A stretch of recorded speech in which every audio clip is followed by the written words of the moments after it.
Students, हम लोग अभी स्टार्ट कर रहे हैं तैयारी बोर्ड की। जैसे कि मैंने आपको पिछली वीडियो में बताया था कि तैयारी बोर्ड की हमने आपको लिख भी दिया है यहाँ पे तैयारी बोर्ड की। यानी अब जो भी हम क्वेश्चंस करा रहे हैं ये सारे क्वेश्चंस बोर्ड के लिए मोस्ट इम्पॉर्टेंट हैं। तो ऐसे क्वेश्चंस को अब आप लोगों को ज़्यादा से ज़्यादा देखना है, ठीक है। कोई डाउट होता है तो आप कमेंट बॉक्स में ज़रूर पूछिए, ठीक है। अब हम स्टार्ट करते हैं। अभी हमने जो पिछली क्लास में शुरू किया था उसमें जो CBSE ने सैम्पल पेपर डाल रखा है नेट पे, उनके पेपर्स हम सॉल्व कर रहे हैं अभी। तो उनमें से हम जो बी पार्ट में सेक्शन 5th है जो 5 मार्क्स में आएंगे, उनके क्वेश्चंस अभी हम कर रहे थे। तो इनमें से एक क्वेश्चन जो 36 नंबर का है वो अभी रह रहा था, तो पहले हम उस क्वेश्चन को करेंगे। इसके बाद हम 4th पार्ट स्टार्ट करेंगे, यानी पहले 5th पार्ट, फिर 4th पार्ट, फिर 3rd पार्ट, ऐसे हम स्टार्ट करेंगे, ठीक है। तो चलिए स्टार्ट करते हैं। पहले 36 नंबर क्वेश्चन। अब क्वेश्चन आप लोग नोट कर लीजिए क्योंकि क्वेश्चन बड़ा है, मैं बोल देता हूँ। A motor boat covers a distance of 16 kilometre up stream and 24 kilometer down stream in 6 hours. In the same time, it covers a distance of 12 kilometer upstream and 36 kilometer downstream. Find the speed of the boat in still water and that of the stream. अब देखिए question कह रहा है इसमें कि कोई motor boat है जो कि अप स्ट्रीम में, मतलब स्ट्रीम के उल्टा 16 किलोमीटर जाती है और फिर 24 किलोमीटर डाउन स्ट्रीम में। टोटल टाइम इसका लगता है जाने आने में 6 hours का। दूसरा कंडीशन है कि 12 किलोमीटर अप स्ट्रीम में जा रहा है और 36 किलोमीटर डाउन स्ट्रीम में, दोनों का टोटल टाइम सेम है, यानी कि यहाँ भी 6 hours इसको लग रहा है। तो आपको फाइंड करना है speed of the boat in still water. Still water means जब पानी में कोई करंट ना हो, बिल्कुल पानी शांत हो, तो बोट की स्पीड क्या होगी, and that of the stream, और उसके बाद स्ट्रीम की स्पीड निकालनी है। दो चीज़ें निकालनी है। तो चलिए देखिए कैसे करते हैं इसको। पहले जो हमें फाइंड करना है वो लेट कर लेते हैं। Let speed of boat in still water be x kilometer per hour and speed of stream be y kilometer per hour. ये हमने लेट कर लिया बोट की स्पीड और स्ट्रीम की स्पीड, ठीक है। अब speed in upstream. Up stream होता है जो करंट है उसका उल्टा, यानी नदी की करंट अगर इधर जा रही है तो उधर से बोट आ रहा है तो इसकी स्पीड कम हो जाएगी बोट की, क्योंकि करंट उसको धक्का देगा, ठीक है। तो अब लिखिए speed in upstream. Upstream इसकी स्पीड हो जाएगी x minus y kilometer per hour, और स्पीड इन डाउन स्ट्रीम इसकी स्पीड हो जाएगी x plus y kilometer per our.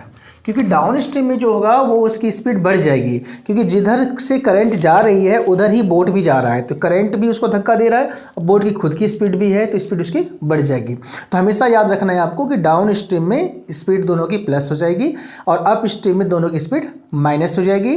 Boat की स्पीड ज़्यादा होगी तभी वो वापस आ पाएगा, इसलिए बोट की स्पीड को आपको आगे रखना है। ये ध्यान रखना है आपको हर सवाल में, ठीक है। अब चलिए आगे। फ्रॉम फर्स्ट कंडीशन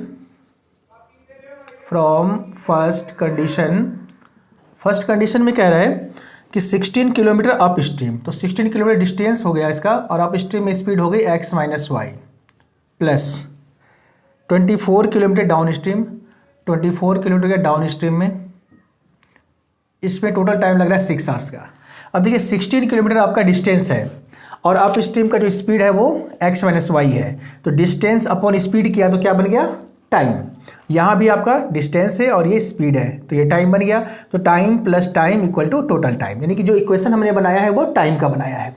इसी तरह से आपको भी बनाना है। अब यहाँ पे सेकेंड कंडीशन में देखिए क्या हो जाएगा। फ्रॉम सेकेंड कंडीशन में कह रहा है 12 kilometre up stream. 12 kilometre up stream का टाइम ये हो जाएगा, और 36 kilometre down stream, 36 kilometre down stream की स्पीड टाइम ये हो जाएगा, और यहाँ भी सेम टाइम है, यानी कि यहाँ भी टाइम आपको 6 hours से ही लग रहा है, ठीक है। तो इस तरह से दोनों इक्वेशन हमने टाइम का सेट कर लिया। अब इसको हमें सॉल्व करना है, जैसे हम चैप्टर 3 में सॉल्व करते हैं। तो अब इसको लेट कर लीजिए पहले आप। Let 1 upon x minus y be u and 1/x+y भी v। इसको u और v आपको लेट करना है। अब यहाँ पे हो जाएगा फर्स्ट इक्वेशन आपका 16u + 24v = 6, इक्वेशन फर्स्ट आ गया। सेकेंड हो जाएगा आपका 12u + 36v = 6, इक्वेशन सेकेंड हो जाएगा। अब इस यहाँ से आप इसको एलिमिनेशन मेथड लगा सकते हैं, सब्स्टिट्यूशन लगा सकते हैं, क्रॉस मल्टीप्लिकेशन इस बार आपको नहीं करना है, हट चुका है। तो इन दोनों मेथड में से कोई भी मेथड आप यूज कर सकते हैं। तो सबसे इजी मेथड होता है एलिमिनेशन। तो एलिमिनेशन से हम इसको सॉल्व कर रहे हैं।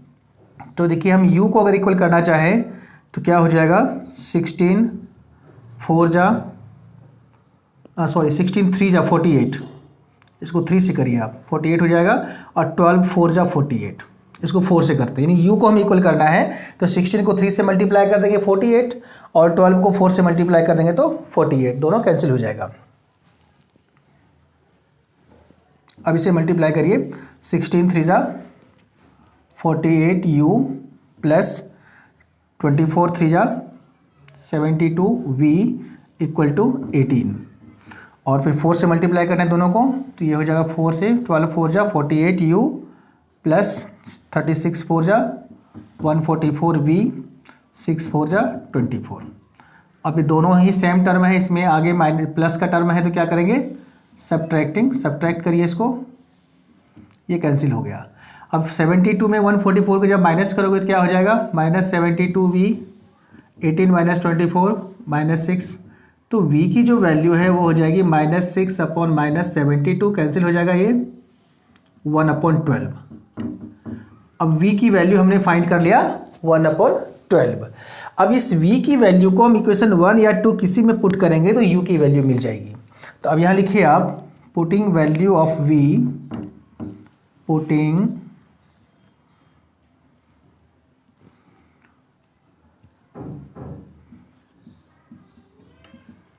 Putting value of v in equation first में पुट करना है। फर्स्ट में है 16u + 24v, तो 24 × v की वैल्यू 1/12 हो गया = 6, तो 12 2 जा 24। अब हो जाएगा 16u = 6 + 2 को उधर भेजेंगे तो -2 हो जाएगा, तो 16u = आ गया 4, तो u की वैल्यू हो गया 4/16, कैंसिल करिए इसको, 1 हो जाएगा 1/4।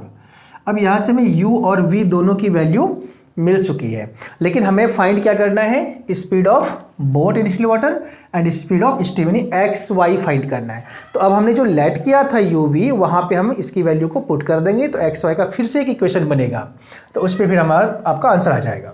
तो चलिए इसको आगे बढ़ाते हैं। अब यहाँ लिखना है आपको,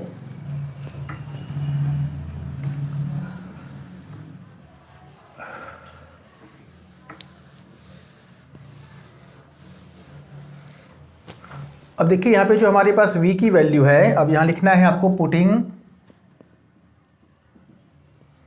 वैल्यू ऑफ v। तो v हमने किसको लेट किया था, v लेट किया था हमने 1/x+y को, तो 1/x+y = v था, तो v की वैल्यू हमारा क्या आ गया है 1/12। ठीक है, अब इसको सॉल्व करिए तो क्या हो जाएगा, x+y = 12, इक्वेशन ये आ गया आपका थर्ड। ठीक है, यानी जो 1/x+y को हमने v लेट किया था, यहाँ पे v की वैल्यू हम उसके जगह पे पुट करेंगे, तो 1/x+y = 1/12 हो गया, क्रॉस मल्टीप्लाई करेंगे तो इक्वेशन थर्ड आ जाएगा। इसी तरह से पुटिंग वैल्यू ऑफ u हमने लेट किया था 1/x-y को, यहाँ पे इक्वल टू हो गया, u की वैल्यू हमने फाइंड किया है 1/4, सॉल्व करिए तो x-y = 4, इक्वेशन आ गया ये फोर्थ। ठीक है, अब इक्वेशन थर्ड और फोर्थ जो मिला है इसे हम सॉल्व करेंगे और x और y की वैल्यू मिल जाएगी।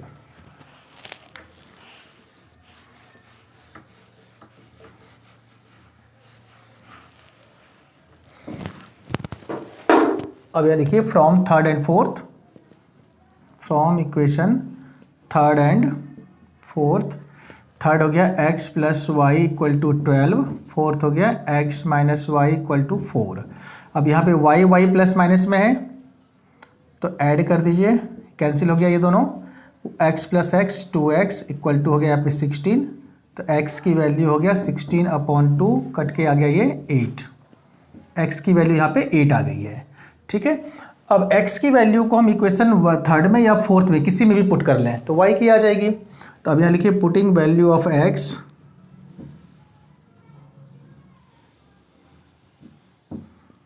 इन इक्वेशन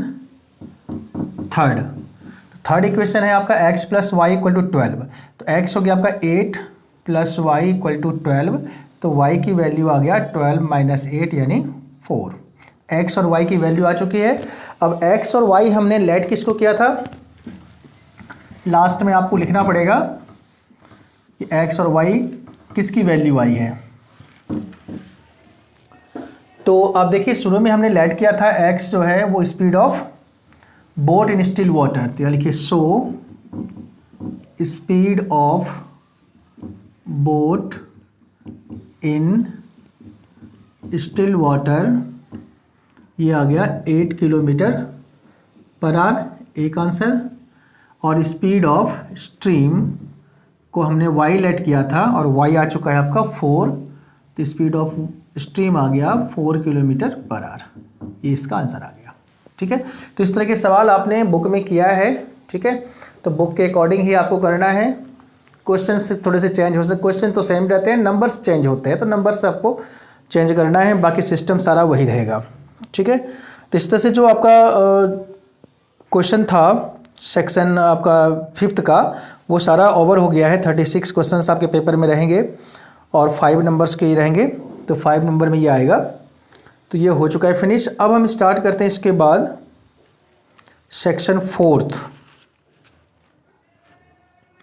सेक्शन 4th में 27 नंबर से स्टार्ट होगा, ये क्वेश्चन नंबर 27 से स्टार्ट होगा सेक्शन 4th, और ये क्वेश्चन होंगे 3 मार्क्स के। ठीक है, तो अब मैं 3 मार्क्स के जो क्वेश्चन है वो आपको कराना स्टार्ट कर रहा हूँ। तो इसमें जो फर्स्ट क्वेश्चन है वो है आपका prove that 2 + 2 - √3 is irrational given that √3 is irrational. Means हमें ये प्रूव करना है कि 2 - √3 इरेशनल है और ये गिवन भी है कि √3 इरेशनल है। ठीक है, 2 - √3 को इरेशनल प्रूव करना है। ठीक है, अब देखिए कैसे करते हैं।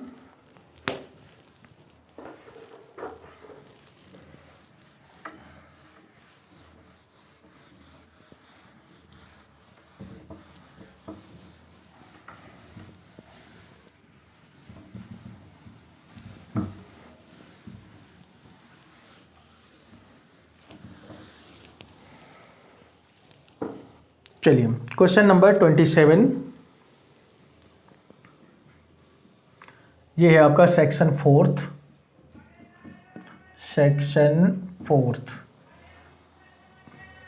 ठीक है, ये आपके 3 मार्क्स में आएंगे। क्वेश्चन मैंने बोल दिया, वैसे मैं लिख भी देता हूँ, छोटा क्वेश्चन है। Prove that 2 - √3 is irrational given that √3 is irrational। ठीक है, अब देखिए √3 इरेशनल आपका गिवन है, हमें प्रूव करना है 2 - √3 भी इरेशनल होगा, ये आपको प्रूव करके दिखाना है। तो चलिए स्टार्ट करते हैं। पहले देखिए, जैसे आपने एक्सरसाइज में किया था, जब हम एक्सरसाइज करा रहे थे तो उसमें आपको हमने प्रूव कराया था कि prove that √2 is irrational, √3 is irrational, √5 is irrational. ठीक है, सेम कॉन्सेप्ट वही रहेगा, उसमें प्लस माइनस वाले भी सम्स थे आपके एक्सरसाइज में बुक में, तो उसी तरह से हम इसको करेंगे। तो पहले तो आपको ये लेट करना है, जो प्रूव करना है इरेशनल उसको हम लेट करते हैं रैशनल। तो यहाँ लिखिए पहले आप let 2 - √3 is a rational number, फिर लिखिए we know that every rational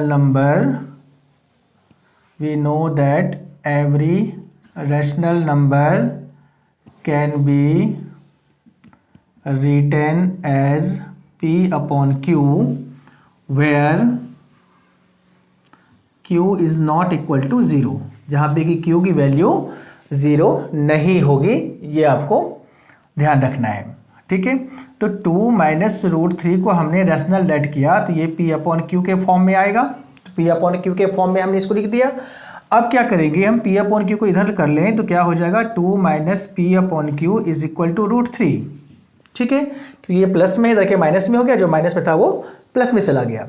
ठीक है, अब देखिए यहाँ पे कि जो 2 माइनस P अपॉन Q है और जो रूट 3 है, अभी हमने रूट 3 को 2 माइनस रूट 3 को रेशनल प्रूव किया है, लेकिन रूट 3 जो है वो क्या गिवन है, इरेशनल। अगर रूट 3 इरेशनल गिवन है तो इसका मतलब है कि 2 माइनस P अपॉन Q भी इरेशनल होना चाहिए, लेकिन नहीं, ये रेशनल होगा क्योंकि यहाँ पे 2 रेशनल नंबर है और P अपॉन Q भी रेशनल नंबर है। तो रेशनल में अगर हम रेशनल को माइनस करेंगे तो रेशनल ही होगा, इरेशनल नहीं होगा। तो यहाँ पे अब आपको लिखना है root 3 is irrational number, irrational, so 2 minus P upon Q is also irrational। ठीक है, अगर रूट 3 irrational है, यहाँ लिख लीजिए given that root 3 is irrational। Root 3 irrational given है और ये irrational अगर है और ये दोनों इक्वल है, इसका मतलब है कि जब ये irrational है तो ये भी irrational होगा। ठीक है, वही हमने लिखा है, but it contradicts the fact, ये जो फैक्ट है उसका कंट्राडिक्शन हो रहा है, क्योंकि 2 माइनस P अपॉन Q आपका इरेशनल नहीं हो सकता, क्योंकि 2 रेशनल है, P अपॉन Q रेशनल है, दोनों को माइनस करेंगे तो वो रेशनल ही होगा, इरेशनल नहीं होगा। ठीक है, तो हमने क्या लिखा कि ये रूल का विरोध कर रहा है। So our supposition is incorrect, our supposition is incorrect, जो हमने सपोज किया था वो गलत साबित हो गया। Therefore 2 minus root 3 is irrational. तो हमने जो माना था, यानी कि हमने माना था कि 2 माइनस रूट 3 रेशनल है, वो गलत साबित हो गया। इसका मतलब है कि 2 माइनस रूट 3 जो होगा वो रेशनल होगा। ठीक है, तो इस तरह के क्वेश्चंस, ये क्वेश्चन आपके 3 मार्क्स में आएंगे। सेक्शन आपका लिख दिया मैंने 4th पार्ट बी। अब पार्ट ए और पार्ट बी 2 पार्ट में क्वेश्चंस आएंगे आपके। पार्ट बी में सेक्शन 4th होगा, इसमें 3 मार्क्स के क्वेश्चन इस तरह से आपके होंगे। ठीक है, इसी तरह से हम जो नेक्स्ट क्लास हमारी होगी उसमें भी और भी जो सेक्शन 4th के क्वेश्चन बच गए हैं वो कराए जाएंगे। ठीक है, और आप लोग ठीक से इसी तरह से देखते रहिए वीडियोस को। जहाँ तक इसको समझने में दिक्कत आए, अगर कोई प्रॉब्लम होती है तो आप कमेंट बॉक्स में ज़रूर लिखिए। ज़्यादा से ज़्यादा फ्रेंड्स को इसको शेयर करना है। ठीक है, ताकि ज़्यादा से ज़्यादा स्टूडेंट तक ये पहुँच पाए, उसको उसकी पढ़ाई में थोड़ी सी अगर कोई प्रॉब्लम होती है तो वो समझ में आ जाए, उनको कोई दिक्कत हो तो वो पूछ लें। और अगर चैनल को सब्सक्राइब नहीं किया है तो सब्सक्राइब ज़रूर कर लीजिए, क्योंकि इस चैनल पे आपको कंप्लीट मैथ्स की सिलेबस कराई जाएगी। और जैसा हमने लिखा है तैयारी बोर्ड की, तो आपको बोर्ड तक कोई भी तरह की प्रॉब्लम मैथ्स में नहीं रहेगी, ये मेरा आपसे वादा है।